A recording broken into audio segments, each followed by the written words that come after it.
Suite à votre vidéo sur les souffrances, plusieurs auditeurs ont posé la même question qui est pourquoi alors dans ce cas-là, des enfants souffrent?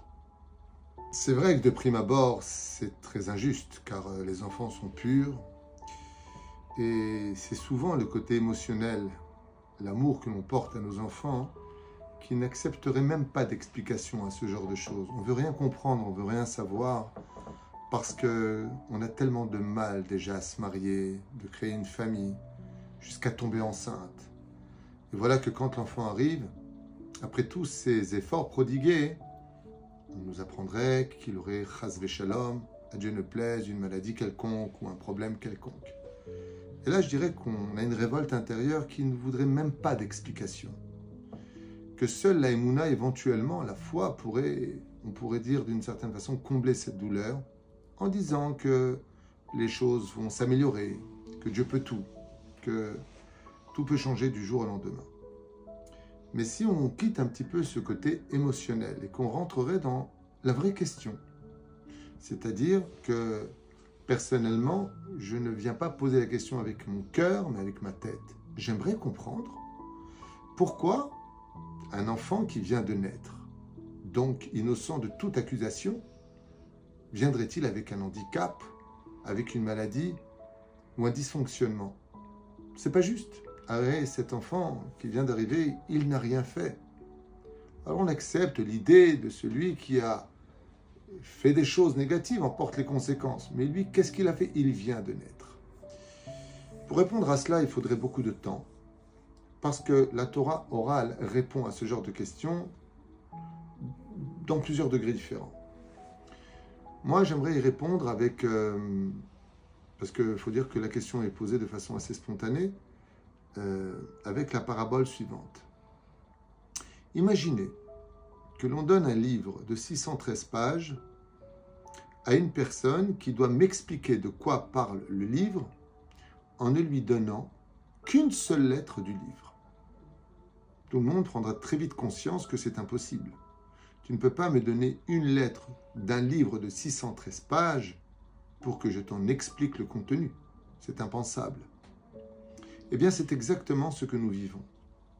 À partir du moment où on reçoit une lettre dans ce monde, c'est-à-dire un enfant, comment pouvons-nous comprendre le problème de cette lettre quand je n'ai pas compris le contenu de ce qui s'y trouve, c'est-à-dire de l'ensemble des choses? Et j'aimerais donner un exemple vivant que nous traversons à la paracha de Pinchas.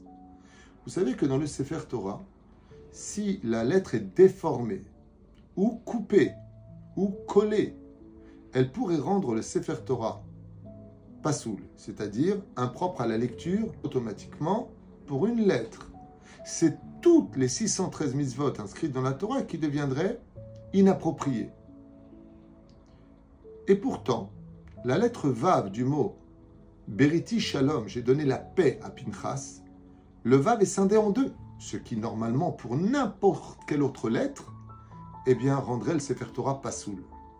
Par contre, cette lettre-là, où le Vav, la lettre Vav, est coupée en deux, eh bien, elle rend le Sefer Torah encore plus cachère.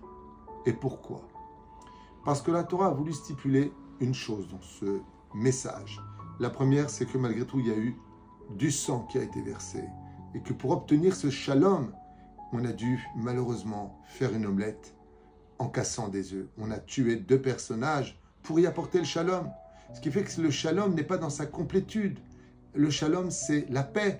Et là, il y a eu une guerre pour obtenir le shalom. Donc le vav est cassé.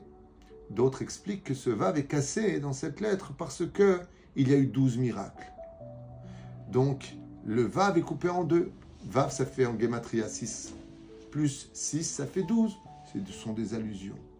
Je voudrais expliquer maintenant à tout le monde clairement là où je veux en venir. Quand on a un enfant qui vient au monde avec quelque chose de cassé en lui, avec quelque chose de maladif en lui, cet enfant-là, que nous comprenons comme étant une lettre séparée des autres, comme dans le Sefer Torah, on ne comprend pas pourquoi cette lettre-là a un problème. La réponse est parce qu'elle appartient à un contenu, d'une histoire précédente et d'un avenir préécrit. Ainsi donc, nos enfants, quand ils viennent dans ce monde, ce sont des réincarnations, pas des incarnations, des réincarnations. Nous, on voit le nouvel étui dans lequel l'âme vient de rentrer, le corps dans lequel l'âme se trouve. Mais cette âme, elle a déjà existé, elle a déjà un vécu hors de ton horizon, hors de ta vision des choses. Et quand elle est descendue dans ce monde, alors elle est venue réparer. Cette fameuse histoire qu'on raconte avec le Baal Shem Tov, que tout le monde connaît, mais qui est tellement d'actualité pour la question. Un jour, un couple vient voir le Baal Shem Tov, un des plus grands sages, Baruch Hashem, de l'histoire du peuple d'Israël, et supplie le Baal Shem Tov de les bénir pour avoir un enfant. Le Baal Shem Tov fera semblant de ne pas entendre leur demande. Ils reviendront l'année suivante, et l'année suivante, jusqu'au moment où le Baal Shem Tov va leur répondre « Je vous promets un Ben Zachar, un beau garçon cette année, dans 9 mois. » Et voilà que la parole se mise en application. 9 mois plus tard, c'est Siman Tov ou Mazel Tov. On fait la Brit Mila à l'enfant, seulement on va se rendre compte de 3 choses. L'enfant est aveugle, sourd et muet. Aveugle, sourd et muet, tant de larmes versées pour avoir un enfant. La bénédiction d'un rave aussi grand que le Baal Shem Tov. Et ce qu'on a, c'est un enfant qui ne verra jamais, n'entendra jamais et ne parlera jamais. Si c'était pour adopter une poupée qui a les mêmes qualités, si ce n'est qu'elle est vivante, que l'enfant est vivant par rapport à la poupée, mais quel intérêt d'avoir un enfant? Qu'est-ce qu'il va vivre de ce monde et qu'est-ce qu'on pourra partager avec lui? Le Baal Shem Tov leur a dit, écoutez un instant, Dieu vous a donné ça, prenez cette épreuve avec amour. La seule chose que je vous demande, c'est que le jour de sa bar mitzvah, vous ne m'oubliez pas comme invité. La bar mitzvah arriva. Bien entendu, qu'est-ce qu'il va dire à la Torah? Il est aveugle, il n'entend pas et il ne parle pas. Il n'a donc jamais accompli une mitzvah de sa vie, car on ne peut pas communiquer avec son monde. Et voilà que le jour de la bar mitzvah, alors que les parents étaient assis, heureux d'avoir comme un enfant au monde, eh bien, la cuisinière sort, affolée, avec un poulet dans les mains, et elle demande aux rabbinim présents à cette cérémonie de voir et de vérifier si le poulet était cachère. Il vérifie la pâte. Pourquoi il vérifie la pâte du poulet? Parce que dans le judaïsme, au niveau de la cacheroute, est-ce que la pâte était cassée avant la shrita, après la shrita? Est-ce que l'animal aurait pu vivre 12 mois après la shrita qui l'aurait rendu donc impropre à la consommation cachère? Chaque rave regarde et personne ne répond. Sauf qu'au moment où le rave qui se tenait à droite de l'enfant passe le poulet au rave qui se tenait à gauche de l'enfant, l'enfant se lève, prend le poulet par la patte cassée et dit « cachère ». Pour la première fois de sa vie, il tient quelque chose alors qu'il ne voyait rien et prend la parole alors qu'il n'avait jamais parlé. Et le seul mot qu'il a dit était le mot « cachère ». Après quoi, il laissa tomber le poulet devant lui sur la table, tomba en arrière et rendit l'âme. Personne ne comprit absolument pas pourquoi autant d'injustice, pourquoi autant de violence, pourquoi est-ce qu'un jour de joie est-elle empreint de tellement de larmes et de désarroi. À ce moment-là, le Baal Shem Tov se lève et il dit « Calmez-vous, couvrez le corps, j'aimerais prendre la parole ». Et il expliqua qu'il y a 70 ans de cela, dans cette même ville où il vivait, avait vécu un homme, un tzaddik nistar, un homme pieux, caché, de par sa piété incommensurable. Et que juste avant de mourir à l'âge de 101 ans, on était venu lui demander un vendredi soir si le poulet était cachère ou pas. Et comme il était pressé de se plonger dans le mikvé, le bain rituel de pureté, eh bien, il a manqué de patience. Et il a pris ce poulet, il l'a jeté à la poubelle, il a pris son propre poulet qu'il a donné aux parents qui étaient venus lui demander s'il était cachère ou pas. Et voilà que quand il a rendu l'âme et qu'il est monté, dit le Baal Shem Tov devant le Créateur du monde, Dieu lui a dit, est-ce que quelqu'un porte plainte contre lui? Est-ce qu'il a été correct dans tout?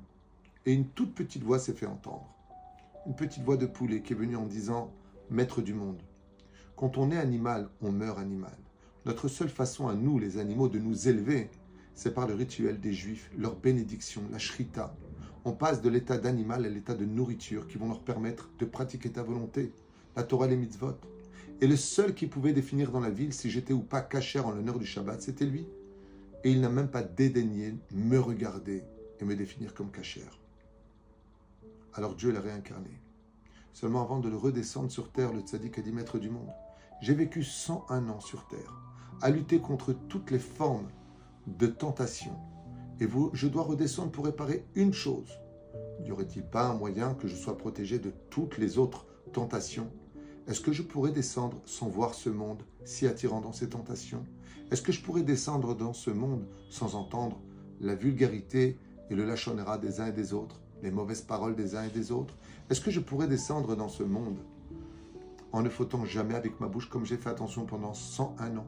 Est-ce que si je viens réparer une seule chose, je pourrais revenir sans plus de dettes? Et le Créateur du monde lui a accordé. Comme ça leur a dit le Baal Shem Tov. Ainsi donc, voilà qui est votre enfant. Il est né aveugle, sourd et muet, pour être protégé de toutes les tentations qui auraient pu le faire tomber, malgré le fait qu'il n'ait pas encore eu ses 13 ans, car il devait atteindre l'âge de la majorité pour pouvoir se réparer, car il était majeur le jour de la faute. Et la seule chose pour laquelle il était venu, c'était de confirmer que le poulet était cachère. Maintenant, vous venez de le faire entrer au Gan Eden. Les parents étaient stupéfaits et le Baal Shem Tov leur a dit qu'ils attendront maintenant la naissance de 10 enfants qui viendront les uns après les autres, puisque ce même tzaddik qui venait de quitter le corps allait faire descendre lui-même 10 autres Neshamot qui feront la gloire de toute la famille. Et ainsi donc l'histoire a eu lieu. C'est pour cela que si on devait répondre à cette question, au niveau des sentiments, il n'y a pas de réponse à donner. Mais si on devient un peu plus intellectuel et qu'on sait que Dieu ne fait jamais de mal et que tout est justice, eh bien, si on voit une injustice à nos yeux, c'est parce qu'elle a été créée dans des mondes qui nous ont précédés, qu'on ne voit pas pour autant.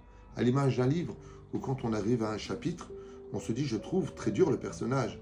Mais est-ce que tu as vu d'abord, dans les pages précédentes, l'histoire qui compose l'événement, que seuls tes yeux peuvent contempler aujourd'hui? Le passé, le présent et le futur, devant Dieu, ne font qu'un. Pour nous, ils appartiennent à chacun son histoire.